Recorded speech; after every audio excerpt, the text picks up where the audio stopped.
नमस्कार। सुधी श्रोता बंधु, सुधी दर्शक मंडली, मेरे प्यारे भाइयों बहनों, मेरे मित्रों और मेरे सम्मानीय गुरुजन, आप सबको मेरा हार्दिक प्रणाम। आज भी मैं आपके सामने हाजिर हूँ गीता पाठ करने के लिए। और एक बार फिर से बता दूं, ये गीता पुस्तक हमने 1 फरवरी से शुरू किए थे, तो आज तकरीबन 175-176 दिन हो चुके हैं। तो चलिए आज का गीता पाठ शुरू कर लेते हैं। लेकिन हमेशा की तरह गीता पाठ शुरू करने से पहले मैं अपने गुरुदेव श्री गुरु दत्तात्रेय के पास आशीर्वाद और आज्ञा लेकर आपके सामने गीता अध्ययन शुरू करूंगा। गुरुजी मुझे आज्ञा दीजिए। जय श्री गुरु दत्तात्रेय देवाय नमो। गुरुजी मुझे आज्ञा दीजिए, वो आशीर्वाद कीजिए। श्री कृष्ण गोविंद हरे मुरारी, हे नाथ नारायण वासुदेवाय। श्री कृष्ण गोविंद हरे मुरारी, हे नाथ नारायण वासुदेवाय। अब तक हमने इस गीता पुस्तक की 5 अध्याय पूरे पढ़ चुके हैं और उसकी व्याख्या सुने हैं, समझे हैं। और छठे अध्याय की 26वां श्लोक तक हमने पढ़े हैं और उसकी व्याख्या सुने हैं, समझे हैं। आज 27वां श्लोक से फिर से पढ़ाई शुरू करेंगे। तो चलिए शुरू करते हैं। ओम श्री परमात्मने नमो।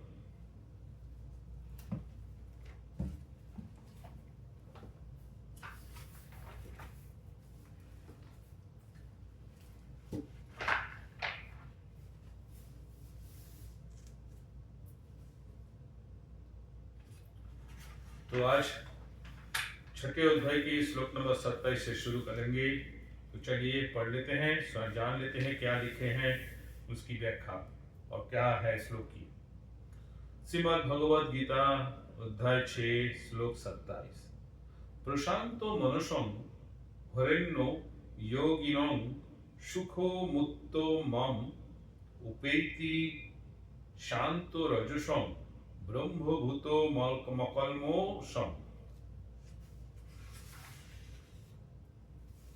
जिसके सब पाप नष्ट हो गए हैं, जिसका रजोगुण तथा मन सर्वदा शांत हो गया है, ऐसे इस ब्रह्म स्वरूप योगी को निश्चित ही उत्तम यानी सात्विक सुख प्राप्त होता है। अब देखते हैं, शायद यहाँ पे पूरी श्लोक का एक फिर से उन्होंने तो पूरी श्लोक का एक बार बोल देता हूँ। प्रशांतो मनुषं हर्णं योगिनं सुखो मुक्तो ममो उपेति शांतो रजसं ब्रह्मभूतो मकल्मोषम। व्याख्या।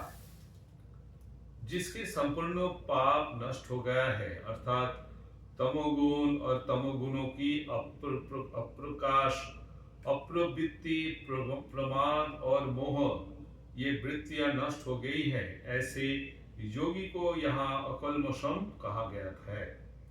जिसका रजोगुण और रजोगुण की लोभ प्रवृत्ति, नए नए कर्मों में लगना, अशांति और स्पृहा, ये वृत्तियां शांत हो गई हैं, ऐसे योगी को यहाँ शांत रजसम बताया गया है।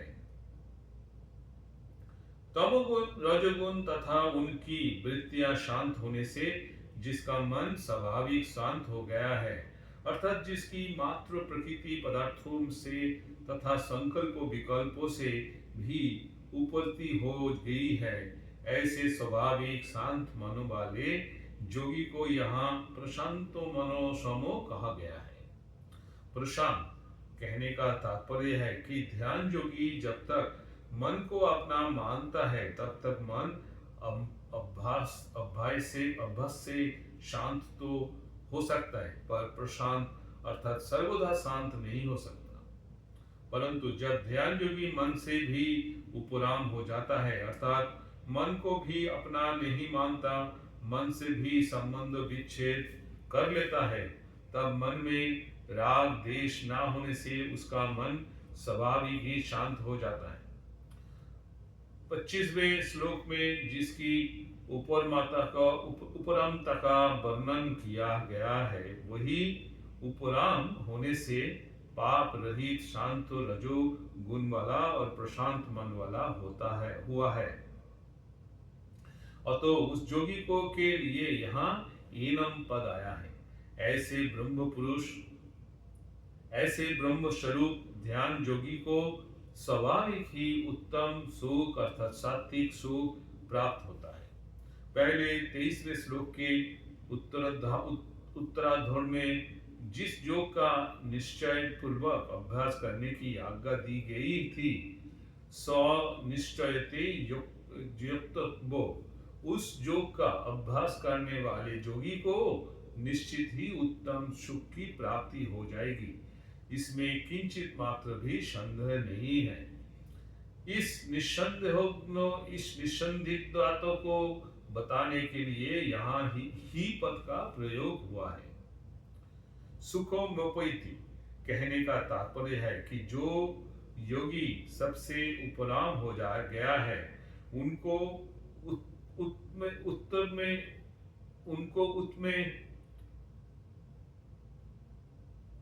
उत्तम सुख की खोज नहीं करनी पड़ती। उस सुख की प्राप्ति के लिए उद्योग, परिश्रम आदि नहीं करने पड़ते, परंतु वो उत्तम सुख उसको स्वतः स्वाभाविक ही प्राप्त हो जाता है।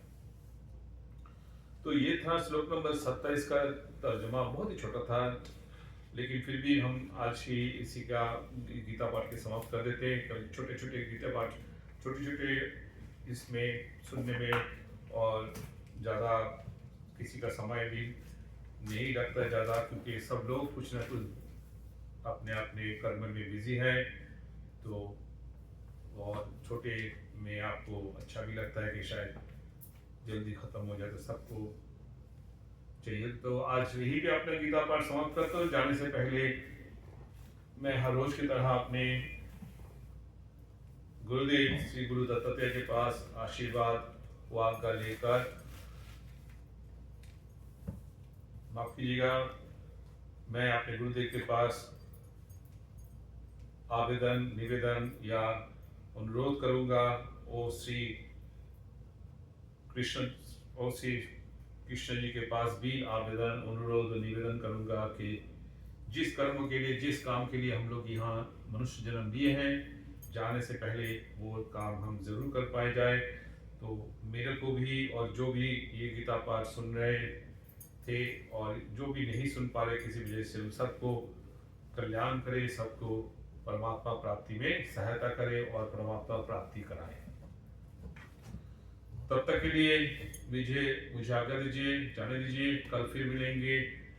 जय श्री कृष्ण। जाने से पहले एक बार फिर से वही गाना गा देता हूँ। इतना तो करना स्वामी,